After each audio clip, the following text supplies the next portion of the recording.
सभी प्यारे प्यारे बच्चों को स्नेहाशीष। मुझे पूर्ण विश्वास है कि आप लोग बहुत हेल्दी होंगे और खूब मन लगा के पढ़ाई कर रहे होंगे, उतना ही एनर्जी के साथ जितनी एनर्जी से आप पहले पढ़ाई करते थे।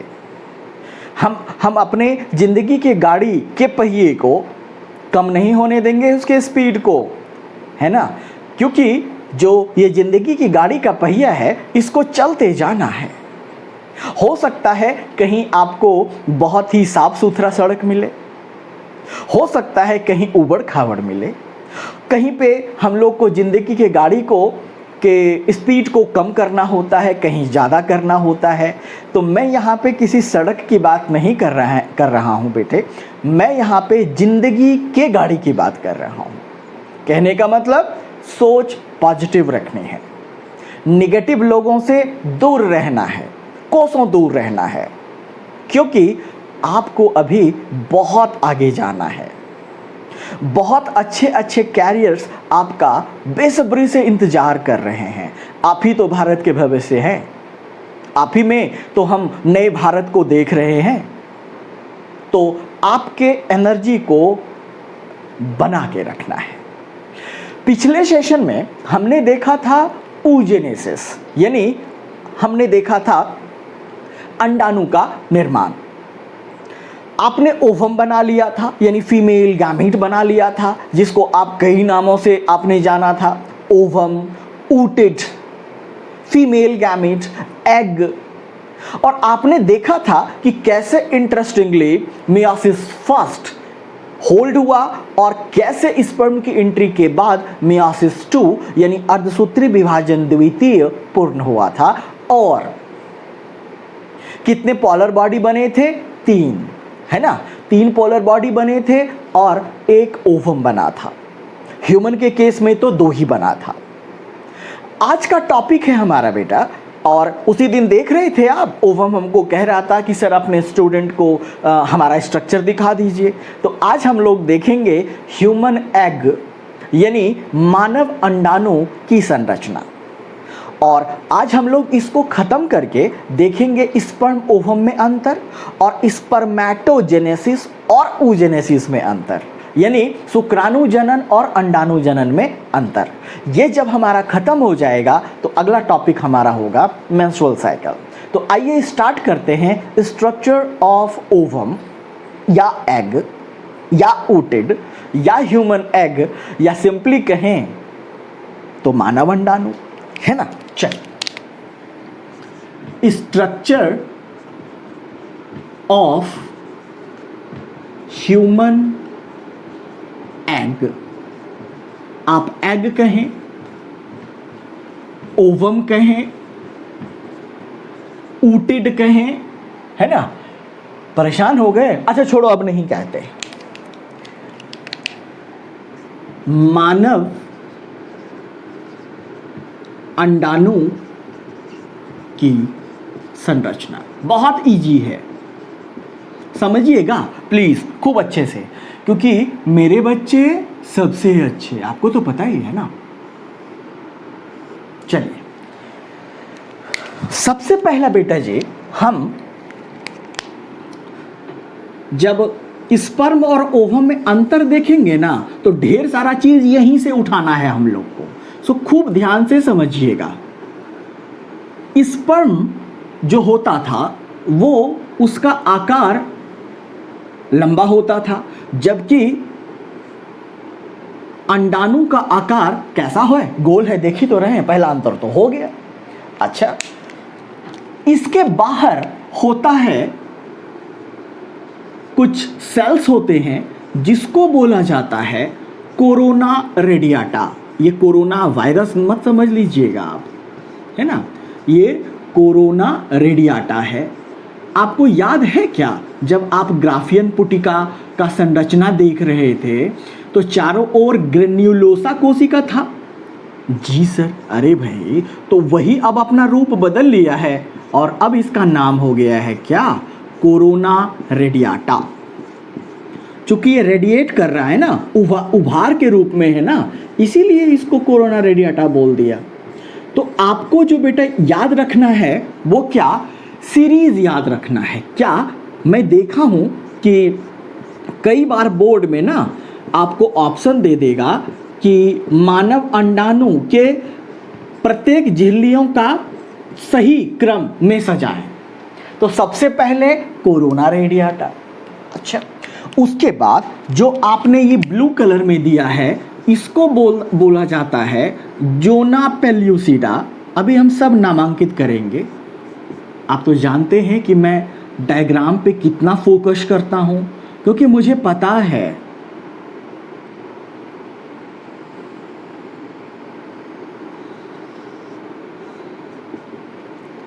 ना। इसको बोलते हैं जोना पेल्यूसिडा। उसके बाद वाला जो लेयर होता है उसको हम कहते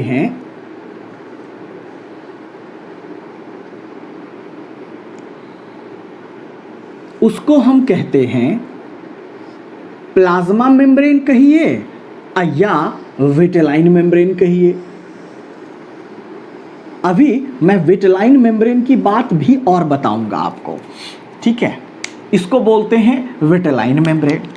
अच्छा, इसके अंदर यहां पे होता है जर्माइनल वेसिकल, और इस जर्माइनल वेसिकल के अंदर होते हैं केंद्रक यानी न्यूक्लियस। बस, इससे ज़्यादा तो इसमें कुछ होता ही नहीं है। लेकिन एक बात याद रखना है, वो क्या कि ह्यूमन का जो एग होता है ना बेटे, यानी ओवम, जिसको आपने अंडाणु बोला या फीमेल गैमीट बोला, हमारे ह्यूमन यानी ह्यूमन के एग के चारों ओर कोई हार्ड कवच या कवरिंग नहीं होता। आप देखे होंगे कि जो बर्ड्स का एग होता है, पक्षियों का अंडा होता है, या हैन का एग, मुर्गे का अंडा, आप मुर्गी का अंडा देखे होंगे आप, उसके बाहर एक हार्ड कवरिंग होता है जिसको हम बोलते हैं सेल, SHELL। वो कवचीय है। लेकिन हमारा यानी ह्यूमन का जो एग है ये अकवचीय है, ठीक। अच्छा, यानी ह्यूमन का जो एग है बेटा लाल, वो उसको हम बोलते हैं नॉन क्लीडोइक एग। नॉन क्लीडोइक एग, हमारा जो एग है यानी ह्यूमन का जो एग है वो नॉन क्लीडोइक एग है, मतलब अकवचीय अंडाणु है। या अकवची नहीं बोल सकते हैं तो आप इसको अकोष अंडाणु भी बोल सकते हैं, यानी कोई हार्ड कवरिंग नहीं है। ह्यूमन के एग में कोई सेल यानी कवच नहीं होता है, इसीलिए हमारा जो एग कहलाता है ह्यूमन का, वो नॉन क्लीडोइक एग कहलाता है, अंडाणु, ठीक है। लेकिन जो बर्ड्स का एग है वो क्लीडोइक एग कहलाता है। फॉर एग्जाम्पल मैं यहां लिख देता हूं, जो बर्ड है बेटे, पक्षी या आपका फेवरेट रेप्टाइल्स, सरीसृप वर्ग है ना, गले में लगा के घूमते हो ना सांप को, मैंने सुना है, तो उसका एग कैसा होता है, कवचीय होता है। उनके एग चारों ओर से हार्ड कवरिंग या सेल से घिरे होते हैं, इसीलिए उसको बोला जाता है क्लीडोइक एग। ह्यूमन का नो, किसका, बर्ड का, पक्षियों का, किसका, सरीसृपों का। याद रखिएगा, ये बात आ चुका है एग्जाम में। अच्छा, पहली बात तो आपको ये याद रखना है। दूसरा, जब आप बर्ड का एग देखेंगे ना, पक्षी का अंडा देखेंगे ना, अरे अंडा खाए हो कि नहीं कभी, ऐसे क्यों देख रहे हो भाई, खाए हो, अच्छा कोई बात नहीं खाए हो तो देखे हो, और नहीं देखे हो तो देख लेना भाई। जब आप उस हार्ड कवरिंग यानी सेल को हटाएंगे तो एक सॉफ्ट वाइट कलर का लेयर मिलेगा जिसको हम बोलते हैं एल्बुमिन। उससे भी हमें काम नहीं है।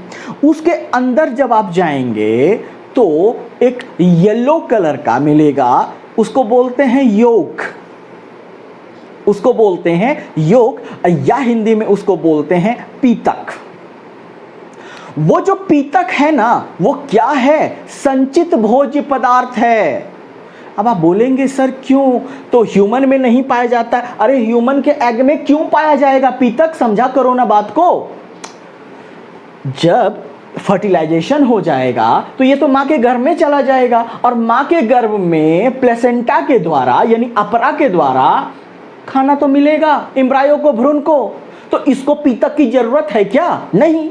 लेकिन बर्ड्स में या रेप्टाइल्स में, उसमें तो वो ओविपेरस है, अंड प्रजक हैं वो। तो एक बात बताओ, जब अंडा बाहर निकल जाएगा तो माँ से कोई कांटेक्ट तो रहा नहीं, तो उसको एनर्जी कौन देगा, फूड कौन देगा? वही पीतक देगा। समझे? हाँ, योक देगा। तो बेटा एक टर्म और याद रखिएगा ना प्लीज, वो क्या कि ह्यूमन का जो एग होता है ना, एक तो नॉन क्लीडाइक होता है और दूसरा ह्यूमन का एग एलेसिथल होता है। लेसिथ मतलब होता है योक। अभी बताता हूं। ह्यूमन का एग यानी अंडाणु या तो आप एलेसिथल कह सकते हैं, या तो आप इसको ओलिगोलेसिथल बोल सकते हैं। पहले इंग्लिश बता देता हूं। या तो आप इसको माइक्रोलेसिथल बोल सकते हैं। हमारा यानी ह्यूमन का एग, इसको हम बोलते हैं बेटा अपीतकी अंडाणु। हमारा जो अंडाणु है ह्यूमन का, वो कैसा है? अपीतकी। मतलब जो योक होता है यानी पीतक होता है, वो बहुत कम मात्रा में पाया जाता है, ना के बराबर पाया जाता है। चूंकि एग है तो पीतक का एकदम पतला सा, नहीं के बराबर। तो उसको एलेसिथल कहिए, ओलिगोलेसिथल कहिए, माइक्रोलेसिथल कहिए, या अपीतकी अंडाणु कहिए, या सूक्ष्म पीतकी कहिए, है ना? सूक्ष्म पीतकी कहिए। तब आप बोलेंगे सर इसका मतलब जो बर्ड का एग है उसको क्या बोलेंगे? तो उसको बोलते हैं मैक्रोलेसिथल। मैक्रो मतलब ज्यादा, बड़ा। तो उसमें तो बहुत बड़ा पीतक होता है, तो उसको बोलते हैं मैक्रो। माइक्रो नहीं, मैक्रो, MACRO, मैक्रोलेसिथल एग। मतलब पीतक अंडाणु होता है, अंडा होता है उसका। ठीक ना? तो दो चीज याद रखना है। क्या? ह्यूमन का एग नॉन क्लिडोइक एग, ह्यूमन का एग एलेसिथल, या इतना नहीं याद रखना है तो अपीत की याद रखिएगा। अरे रखोगे ना? बोलो ना हाँ। गुड, आप अच्छे बच्चे। अब आइए ना इसका जो है हम लोग नामांकन कर ले। चलिए, इसके अंदर साइटोप्लाज्म होंगे, कोशिका द्रव्य होंगे, और सारे कोशिकांग होंगे। मतलब गोल्जी काय होगा, माइटोकॉन्ड्रिया होगा, इंडोप्लाज्मिक रेटिकुलम होगा, वो सब होगा। लेकिन एक चीज नहीं होगा, वो क्या? तारक केंद्र, सेंट्रियोल। तो आपको पता है जब आप oogenesis करवा लिए थे ना, तो मैंने देखा कि जो ये अंडाणु है ना, बड़े उदास थे, बहुत उदास थे। तब मैंने देखा कि अंडाणु फोन कर रही थी स्पर्म को, हाँ, कि अपना दुख दर्द बांटने के लिए। क्या हुआ? अंडाणु बोले देखो ना, मेरे पास तो तारक केंद्र नहीं है ना। बोला तो कोशिका विभाजन कैसे कर पाएंगे? क्योंकि अगर तारक केंद्र नहीं है तो तर्कोतंतु स्पिंडल फाइबर नहीं बनेगा, और स्पिंडल फाइबर नहीं बनेगा तो कोशिका विभाजन तो नामुमकिन है ना। तो निषेचन के बाद कोशिका विभाजन कौन करेगा?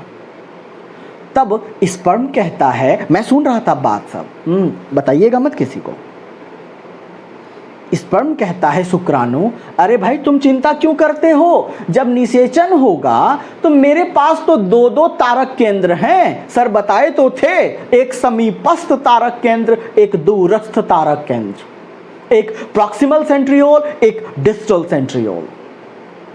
तब खुश हो गया। तब ये बहुत हम देख रहे थे, बताना मत किसी को।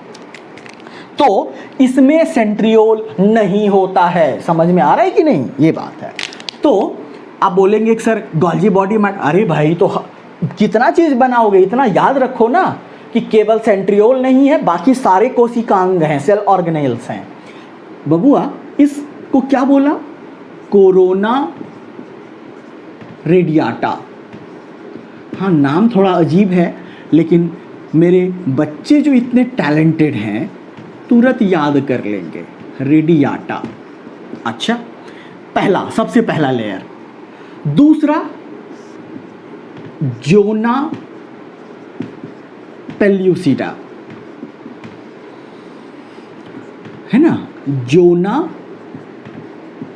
Pellucida, very good.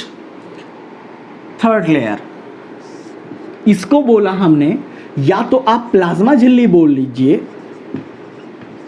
Plasma membrane बोल लीजिए, या इसको विटेलाइन मेम्ब्रेन बोलते हैं। कहने का मतलब यही वो पीतक का थोड़ा सा एकदम पतला सा झिल्ली होता है, एकदम न के बराबर।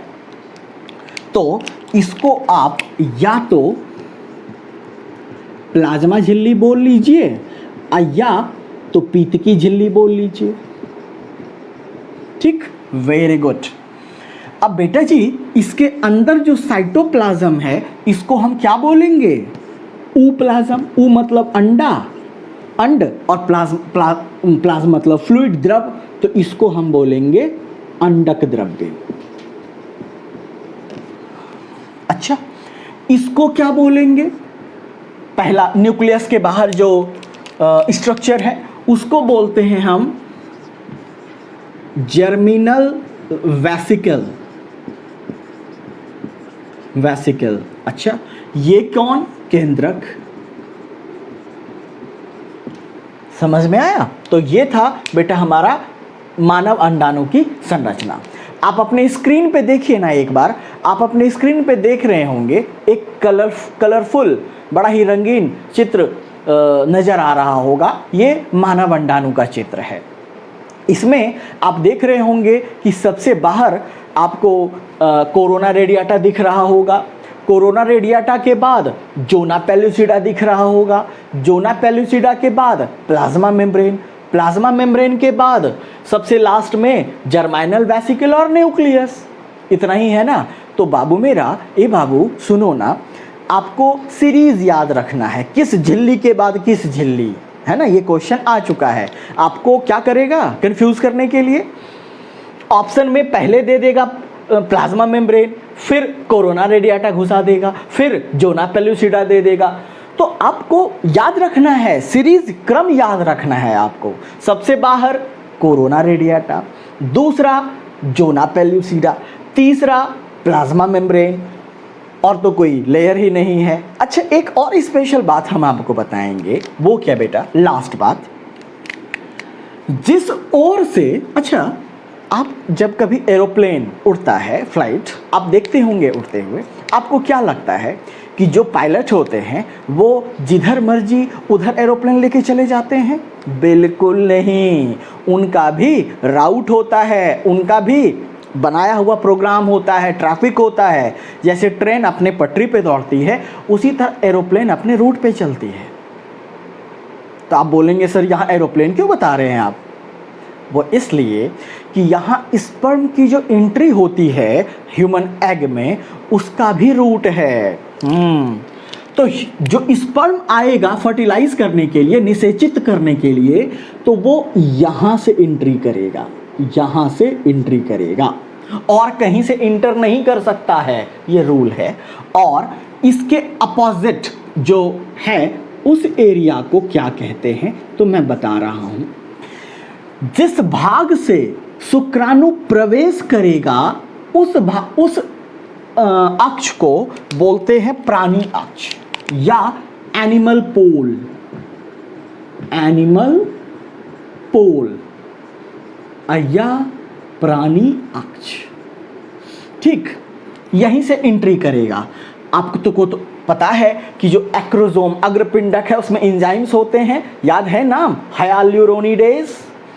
उससे इसको घुला देगा सबको, और घुला करके इस पर अपना न्यूक्लियस, क्योंकि उसमें डीएनए है, और इसका अपना डीएनए, फिर दोनों संलयित हो जाएगा, फर्टिलाइजेशन हो जाएगा। लेकिन अभी रुक जाओ, अभी इतना हड़बड़ नहीं करना है, अभी बहुत काम बाकी बचा है। तो जिस अक्ष से, जिस रूट से स्पर्म की एंट्री होगी उस अक्ष को क्या बोला बेटा? प्राणी अक्ष या एनिमल पोल। और इसके अपोजिट वाले भाग को हम बोलते हैं वेजिटल पोल। हिंदी में इसको पादपी अक्ष बोलते हैं। ये मत समझिएगा कि यहाँ पे कोई पादप आ गया, बस अक्ष का नाम दिया हुआ है, नहीं ये बात है। तो इस तरह हमारा स्ट्रक्चर जो है ऑफ ओवम वो खत्म होता है। अब हम लोग जल्दी से स्पर्म और ओवम में अंतर देख लेते हैं एक बार। अब देखिए आपके स्क्रीन पे एक डायग्राम के तरह मतलब पेज आ रहा है बेटा, ये आपको दिखा रहा है स्पर्म और ओवम में अंतर।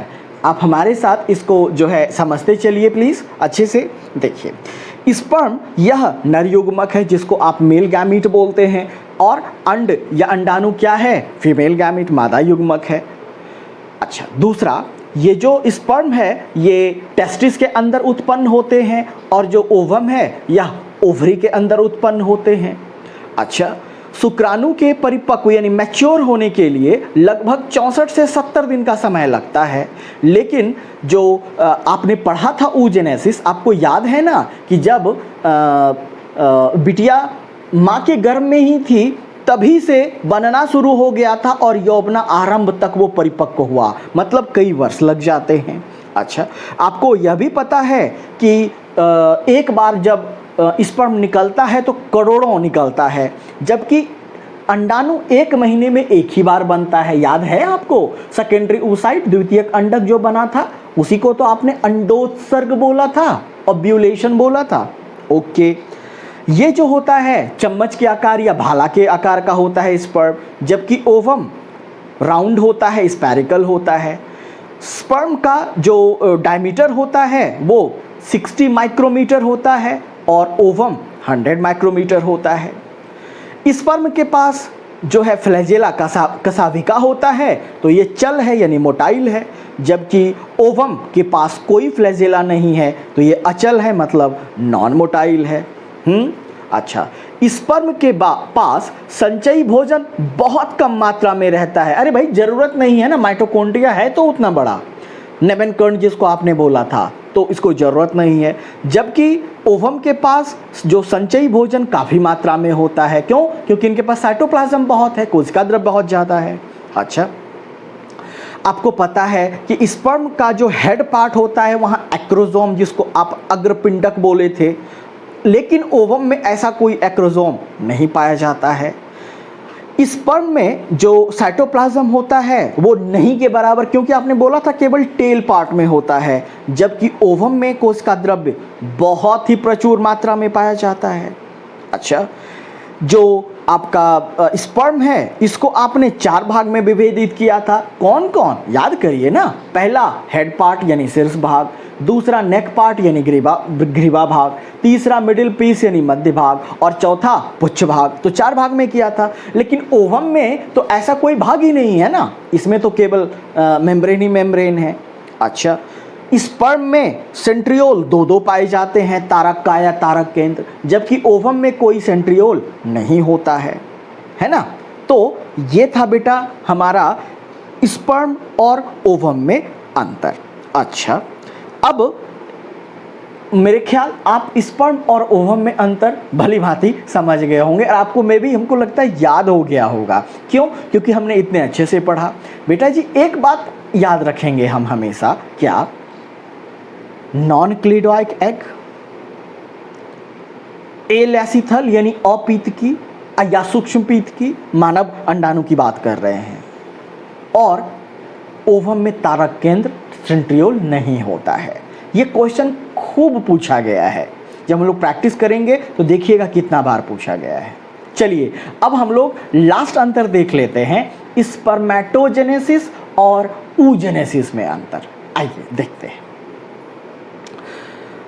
देख रहे हैं अंडाणु जनन और शुक्राणु जनन में अंतर आप देख रहे हैं ना बेटा कि यह मादा के अंडाशय के अंदर होने वाली एक जटिल प्रक्रिया है अंडाणु जनन, जबकि शुक्राणु जनन टेस्टिस में यानी वृषण में होने वाली निर्माण की प्रक्रिया है ये। अच्छा, अंडाणुजनन जो होता है इसमें oogenesis के का जो बृहद भाग होता है ओवरी के अंदर, लेकिन अंतिम अवस्था कहाँ होता है? ओविडक्ट। आप याद करिए ना, मियोसिस सेकेंड ये कहाँ पूरा करेगा? अच्छा, और शुक्राणुजनन की समस्त अवस्था कहाँ पूरा होता है? वृषण के अंदर ही होता है। आप याद करें ना बेटा, 14वें दिन मेंस्ट्रुअल साइकिल के सेकेंडरी oocyte निकल गया था ना ओवरी से, और वो कहाँ आ गया था? फैलोपियन ट्यूब में, अंडवाहिनी में आ गया था। नहीं तो आधा कार्य कहाँ हुआ? ओवरी में। आधा कार्य कहाँ हुआ? अंडवाहिनी में। लेकिन क्या टेस्टिस में ऐसा कुछ होता है? बिल्कुल नहीं, सारा प्रक्रिया टेस्टिस के अंदर ही होता है। अच्छा, जो अंडाणुजनन है बेटे यानी oogenesis है, ये निरंतर होने वाली प्रक्रिया नहीं है, क्योंकि महीने में सिर्फ एक ही बार होता है, जबकि शुक्राणुजनन यह हमेशा निरंतर होने वाली प्रक्रिया है। नेक्स्ट, जो अंडाणुजनन है इसमें जो प्राइमोर्डियल जर्म सेल है, जिसको आपने आदि जनन कोशिका या आदि जनन कोशिका बोला था या प्रारंभिक जनन कोशिका बोला था, क्या होता है? एग मदर सेल में परिवर्तित हो जाता है, जिसमें लगातार सूत्री विभाजन से उगोनिया का निर्माण होता है। माइटोसिस याद है ना आपको? जबकि शुक्राणुजनन में ऐसा नहीं होता है। शुक्राणुजनन में अविभेदित प्राइमोर्डियल सेल जो है वो एग सेल से स्पर्मेटोगोनिया का निर्माण करता है। आपको याद ही होगा स्पर्मेटोगोनिया, है ना? अच्छा, जो अंडाणुजनन है इसका जो ग्रोथ फेज होता है वह एक बहुत ही लंबा स्टेज है, जबकि शुक्राणुजनन का जो ग्रोथ फेज होता है वो बहुत ही छोटा होता है। तो ये सब आप देख रहे होंगे अंतर, ठीक है बेटा? तो हालांकि आपके नोट्स में सब कुछ लिखे होंगे, लेकिन समझेंगे तो आप ही ना। तो इस तरह बेटा हमारा ये स्ट्रक्चर ऑफ ओवम खत्म होता है। जो नेक्स्ट सेशन हम करेंगे वो होगा हमारा मेंस्ट्रुअल साइकिल का। Thank you.